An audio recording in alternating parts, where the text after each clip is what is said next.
Привет, это Bubble на канале Технозон, и сегодня у нас обзор вот такой вот Pendu X10. Воу-воу-воу, и многие сейчас скажут Bubble, но это же на iMlogic S905W. Да, ребят, это так. Но я вам скажу ответ, что в 2019 году еще рано хоронить этот процессор. И на то есть веские основания. Я очень критично отношусь к данному типу процессоров iMlogic S905W. И обычно у меня на канале не проскакивают такие приставки. Но давайте себе представим, что если есть приставка, у которой очень хорошо доработано охлаждение. Это радиатор и пластина. Кстати, она увесистая. Ну а еще на ней можно поиграть, например, в танки, либо в GTA Liberty City Stories. А учитывая ее цену, которую вы можете узнать, пройти по ссылке в описании под видео, и вы поймете, что эта приставка более чем актуальна для 2019 года. И, кстати, мы немножечко меняем формат обзоров. Теперь мы уменьшим количество системных тестов в самом обзоре и просто объединим системные тесты с описательной частью. Ну а что мы имеем в этой приставочке? Как мы видим, у нас 2 гигабайта оперативной памяти производителя iMlogic, модель Pendu X10. Здесь есть 16 гигабайт хранилища, из коробочки доступно чуть больше 11 гигабайт. Центральный процессор — это 4-ядерный процессор ARM Cortex A53. 4 ядра по 1,2 ГГц, и это 64-битный процессор, который может работать в 32-битном режиме. В качестве видеоускорителя здесь используется Mali 450. А также нас радует, что в этой приставке есть кодек VP9, а это значит, что в YouTube мы теоретически можем смотреть 4К, хотя об этом немножечко позже. Что же мы имеем из интерфейсов на самой приставке? На одном из боков у нас есть разъем для TF-карты. Также у нас есть SPD формата, как в Xiaomi Mi Box. Есть 2 USB 2.0, есть LAN 100 мегабитный. Есть HDMI, разъем питания, есть даже отверстие для сброса. И вся приставка усеяна диффузорами для отвода тепла. Насчет системы охлаждения не знаю, видите вы или нет, но здесь установлен массивный радиатор и массивная пластина через термопрокладку. Что касается пульта, то здесь обыкновенный таниксовский пульт, как по мне. То есть такие пульты я видел очень часто в компании Tanix. Он обычный и ничего сверхъестественного из себя не представляет. Что же касается сетевых модулей, данная приставка поддерживает 5 ГГц и 2,4 ГГц Wi-Fi. Скорость сети на 5 ГГц вы видите в окошечке возле меня. Она показала достаточно неоднозначные результаты. В результате серии тестов на прием это было от 70 до 80 мегабит в секунду, на отдачу было более 150 мегабит в секунду. 2,4 модуль показал очень даже неплохие результаты, вы можете видеть их на экране. Что на загрузку, что на отдачу приставка показала результаты выше среднего. А что касается 100 мегабитного порта LAN RJ45, который здесь установлен, то он выдает стабильных 94-95 мегабит. Что касаемо тротлинг-теста и нагрева. В результате тротлинг-теста мы с вами видим график, мы видим пики, которые ни о чем не говорят, так как резюме программы Throttling Test гласит, что процессор в процессе теста не тротлил и максимальная температура составляла 65-68 градусов в результате серии тестов, которые мы проводили. На скрине вы видите подтверждение моим словам. Также мы протестировали игровые возможности с помощью 3D Mark. Вы видите, что это больше чем 3000 баллов, а это значит, что на данной приставке можно поиграть в игры, которые оптимизированы под Android TV платформу. Кстати, ссылку на игры для Android TV платформы я положил в описании под видео. Ну и, конечно же, я пытался ее закипятить в World of Tanks, чего у меня, кстати, не получилось. И приставка показала достаточно хорошую играбельность. То есть на этой приставке можно поиграть в незатейливые, вернее, не в очень тяжелые игры. Что же касаемо автофреймрейта, то в данной приставке правильный автофреймрейт. Как вы видите из фотографии, а это фотография Judder теста. И именно правильно говорить Judder, а не Judder. Но многие из вас скажут сейчас, но стоп, Bubble, что это за фотография? А эта фотография говорит нам о том, что телевизор и приставка работают синхронно на частоте воспроизводимого контента. И это позволяет избежать фризов при просмотре фильмов, которые возникают в результате сбрасывания лишних кадров. Это если совсем простым языком. Кстати, на канале у нас скоро будет, либо уже есть информация об автофреймрейт. Советую посмотреть, либо дождаться его. Но, как бы я ни расхваливал эту приставку, в этой приставке есть и своя ложечка дегтя. Ложечка дегтя заключается в том, что эта приставка не тянет файлы Jellyfish выше 140 мегабит в секунду и не тянет YouTube в 4К. Да, теоретически в ней есть VP9, но 2К 30 FPS это максимальный потолок для этой приставки. Эта приставка сделана конкретно для киноманов, которые любят смотреть кино с автофреймрейт, при этом еще и правильным автофреймрейтом. Так что я предлагаю взять приставочку и перейти протестировать ее в мультимедийных возможностях, а также в игровых возможностях. И да, сегодня больше не будет уже никаких системных тестов, потому что их результаты мы видели пару минут ранее. Ну а сейчас я вам говорю, хауабанга, ребята, это же бубльгум, поехали! Вот такой незатейливый вид имеет наш Pendu X10W. Во-первых, хочу отметить, что здесь есть статус-бар и есть у нас строка навигации. К сожалению, главное меню не такое яркое и насыщенное, как у других Smart TV боксов, но здесь есть ОТА обновление, это Update Center, и, кстати, мне после включения прилетало уже обновление, и приставочка до сих пор поддерживается, и поддерживается активно. Из главного меню есть кнопка входа в мои приложения. Вы вываливаетесь во все приложения и есть Favorite TV, то есть вы нажимаете и вываливаетесь в избранное, откуда вы можете вызвать свои любимые программы. Для того, чтобы добавить в избранное, вам достаточно нажать кнопочку плюсик и выбрать все, что вы хотите, чтобы у вас было в избранном. Я сейчас выберу парочку программ на бум. И вот так вот это выглядит. Так как мы с вами системные тесты уже практически посмотрели в превью, то у нас остается пройтись по меню и переходить к мультимедийным возможностям. Поехали, меню.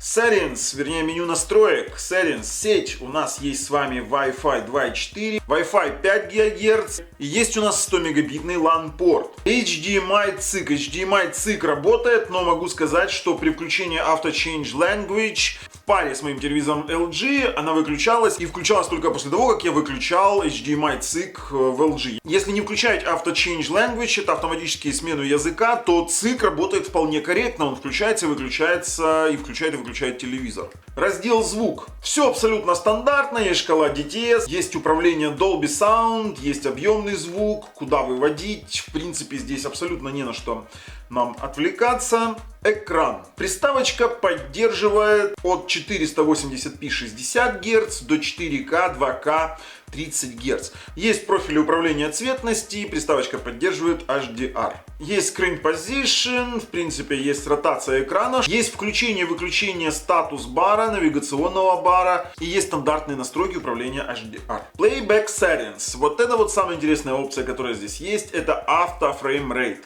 Автофреймрейт здесь работает абсолютно корректно, фотографию вы уже видели, поэтому на этом мы не останавливаемся. Автофреймрейт в данной приставке есть и работает он абсолютно корректно. Хранилище и сброс. В приставочке 16 гигабайт, из коробочки было свободно 11 с мелочью. Об устройстве. Pendu X10W, версия Android 7.1. Также хочется отметить, что из коробочки есть Super User, при этом можно закрывать и открывать, что очень важно для тех приложений, которые не хотят работать при наличии root прав. Wi-Fi эмулятор. Очень богатый набор опций. Действительно, Wi-Fi эмулятор тоже не часто встретишь, он очень круто работает в том плане, что многие игры, многие программы не хотят либо обновляться через LAN, либо работать через LAN, и вот Wi-Fi эмулятор как раз позволяет включать эмуляцию Wi-Fi при подключенном сетевом кабеле RJ45. При нажатии на More Settings вы вываливаетесь в стандартные настройки Android. Есть у нас здесь работающий Bluetooth, мы с вами добавим сейчас наш геймпад. Для чего геймпад, спросите вы? Да потому что я вам кое-что потом покажу. Наш геймпад найден. Pega 9089. Крутой геймпад, кстати. Ссылка на обзор есть на канале. Обзор меню настроек мы с вами сделали. Вот у нас окошечко с температурой. Советую обращать внимание на него. В простой она показывает 54 градуса. Не забываем, что здесь достаточно неплохое охлаждение. Команда Pendu об этом позаботилась. Поэтому мы с вами переходим к тестированию YouTube. Итак, сейчас воспроизводится 4К, мы видим, что оно проигрывает во viewport 720p моего устройства, да, у меня сегодня подключен рекордер 720p. Мы видим, что у нас на старте были дроп-фреймы, мы понимаем, что вот 4К YouTube, конечно, не ахти как играет, даже 30 FPS, но в принципе он его поддерживает. Давайте попробуем опустить разрешение на 2К. А вот с 2К совсем другая ситуация. 2К играет просто отлично. Мы видим, что у нас 0 дроп фрейма, 633 фрейма, проигрывается 2560 на 1440, 30 кадров в секунду. И мы понимаем, что 2К это предельная для YouTube, для этой приставки. Вообще эта приставка немножечко не рассчитана на YouTube, она предназначена для просмотра фильмов с учетом того, что на ней есть автофреймрейт. Тест Jellyfish. Мы начнем со 110 Mbps, так как процессор все-таки AMLogic S905W. 110 Mbps, файл завелся без каких-либо проблем, без фризов, без тормозов. Это кодек H264. Давайте пробовать H265. H265 кодек тоже абсолютно без каких-либо проблем. Завелся 110 Mbps. Но это файлы Full HD. 110 Mbps это максимальные файлы для Full HD. Давайте же попробуем с вами, как будет работать 4К. Пробуем мы с вами 4К на 140 Mbps, 4К Ultra HD, HDR 10 бит. 140 Mbps у нас пошло с небольшими фризами, поэтому мы понимаем, что 140 Mbps это уже достаточно ощутимая нагрузка для данной приставки. Немножечко опустим, 120 Mbps попробуем. 120 Mbps приставочка проигрывает, тоже практически нет никаких фризов, все работает отлично, это 4К 120 Mbps. Поэтому мы понимаем, что мы можем проигрывать файлы с максимальным битрейтом 120 Mbps, 4К. Чтобы вы понимали, это фактически Blu-ray диск Remux в очень хорошем качестве. А вот IPTV телевидение мы с вами тестируем на Halva TV Player Plus. Ведь Halva TV Player это золотой стандарт проигрывания IPTV телевидения. Мы сразу же с вами переходим к HD каналам. Данный проигрыватель поддерживает и APG, и иконочки, и архивы, и все это в одном месте красиво и работает отлично. Давайте пробуем любой попавшийся канал. В HD качестве включился абсолютно мгновенно. Давайте переключать. Вот прямое переключение. Все работает абсолютно без фризов, без тормозов. Переключение мгновенное, без монтажа. Все просто супер. Можем немножечко даже вот поиграть в Viasat Nature. И никаких проблем у нас с этим не возникает. Все работает просто идеально. Поэтому Halva TV Player Plus это, по-моему, идеальный вариант для проигрывания IPTV. Давайте попробуем посмотреть здесь битрейт. И вот мы видим в информации о потоке другого канала, что это 1920 на 1080. Фактически это Full HD канал и никаких проблем у нас с проигрыванием Full HD на данной приставке на Halva TV Player Plus. Так что Halva TV Player и Halva TV Player Plus это идеальный вариант для просмотра IPTV телевидения. И на данной приставке проблем с IPTV телевидением нет. Ссылочку на скачивание Halva TV Player я положил в описании под видео.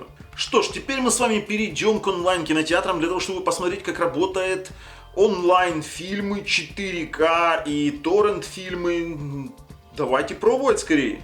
Где же мой любимый фильм, на котором я так люблю тестить? И я очень сильно люблю этот фильм. Все, нашел «Миссия Serenity».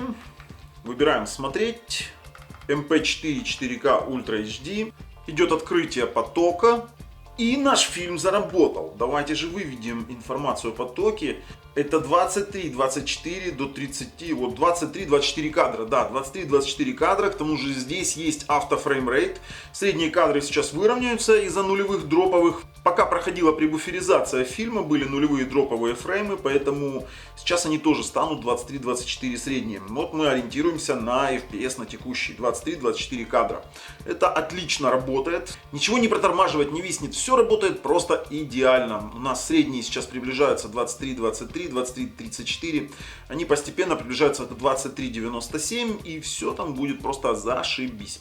Давайте попробуем перемотать на серединку фильма. Все у нас заработало тоже просто идеально, поэтому мы понимаем, что смотреть здесь 4К фильмы можно. Вот мы смотрели MP4 4K Ultra HD. Давайте включим с вами торрент и попробуем найти что-нибудь на торрент посмотреть. Я, конечно же, подозреваю, что на такой приставочке вытянуть тяжелый торрент будет достаточно тяжело, но мы не сдаемся, пробуем. Конечно, пришлось немножечко подождать пребуферизации, но фильм запустился. Это Full HD качество, торрент стрим технология. Мы видим, что фильм работает. Смотреть это можно, с учетом того, что здесь есть автофреймрейт, смотреть это даже нужно. Поэтому никаких проблем это не вызывает. Проигрывается все ровно, четко, без тормозов и фризов. В принципе, чего и ожидалось, так что сильно рано еще хоронить такой процессор, как S905W, потому как за такие бюджетные деньги можно еще и неплохо смотреть кино. Так что с торрент, стрим-технологией, с просмотров торрент-фильмов здесь, конечно же, немножечко будет тяжело, потому что я не советую здесь включать 4К. Поверьте, 4К торрент онлайн он не вытянет физически, но Full HD торренты в принципе можно смотреть. Я предлагаю посмотреть, как работают, например, Full HD фильмы в очень хорошем качестве. Например, на базе фильмового сервиса Megogo. Специально включаем самое максимальное качество для этого фильма, 1080p. И все работает просто шикарно. Никаких тоже фризов, тормозов нет. Поэтому кино здесь действительно можно неплохо смотреть. Если вы ограничены в бюджете и ищете приставку с автофреймрейт, то эта приставочка, ну, в принципе, для вас, я считаю.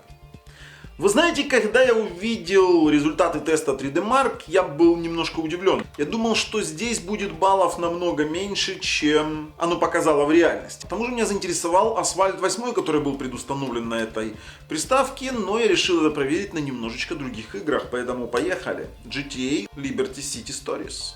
GTA Liberty City Stories работает и работает неплохо. Смотрим на температуру, сейчас она 66 градусов.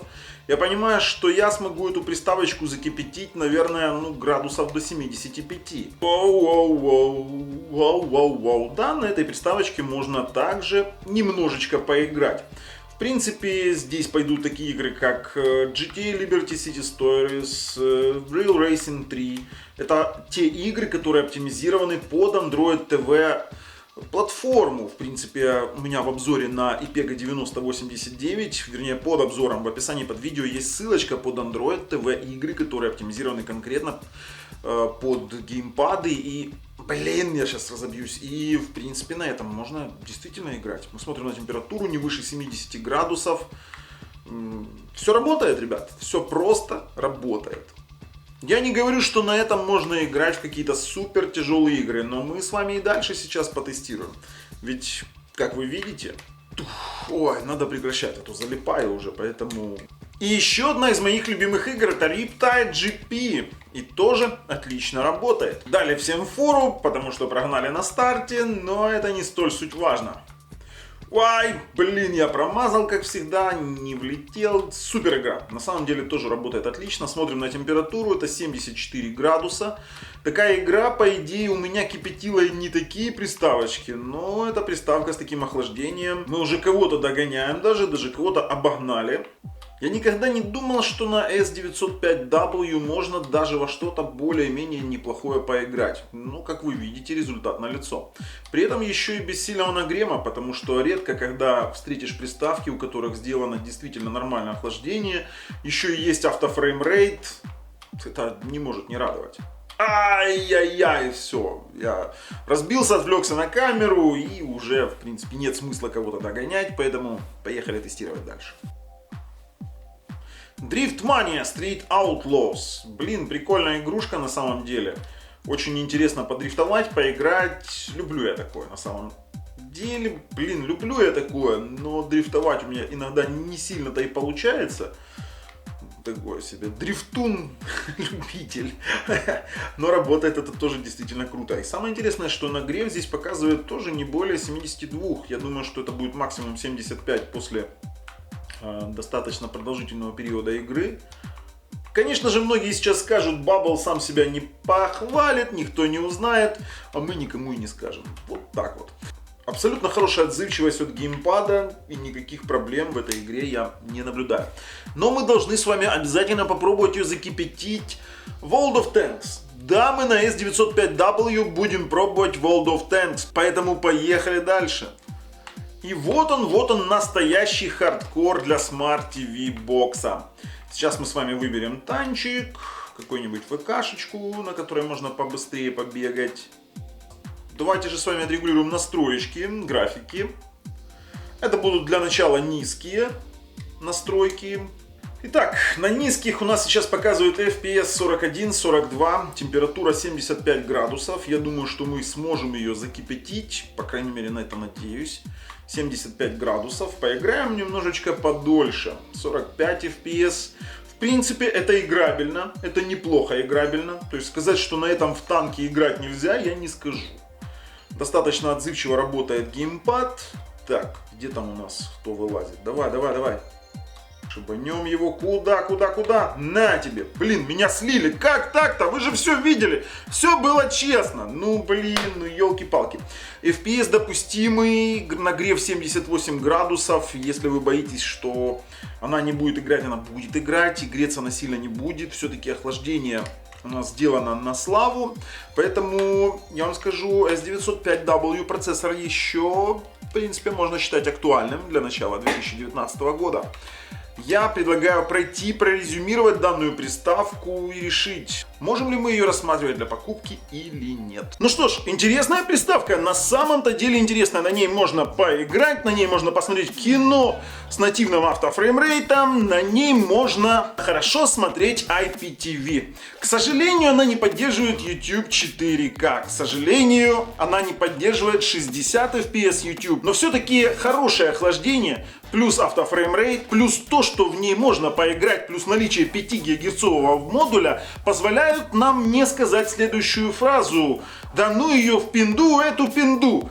Нет, на самом деле пинду неплохая приставка. И мнение канала Технозон таково, что если вы ограничены в средствах, но хотите качественно смотреть кино и поиграть в незатейливые игры, оптимизированные для Android TV, то эта приставка для вас. Если вы более требовательны к YouTube и вам нужен 4К 60 FPS, то, к сожалению, эта приставка для вас не подойдет. Так что, если вам нравится то, что мы делаем, ставим лайки. Если нет, дизлайки, мы на это не обидимся. С вами был Бабл на канале Технозон. Пока, ребят!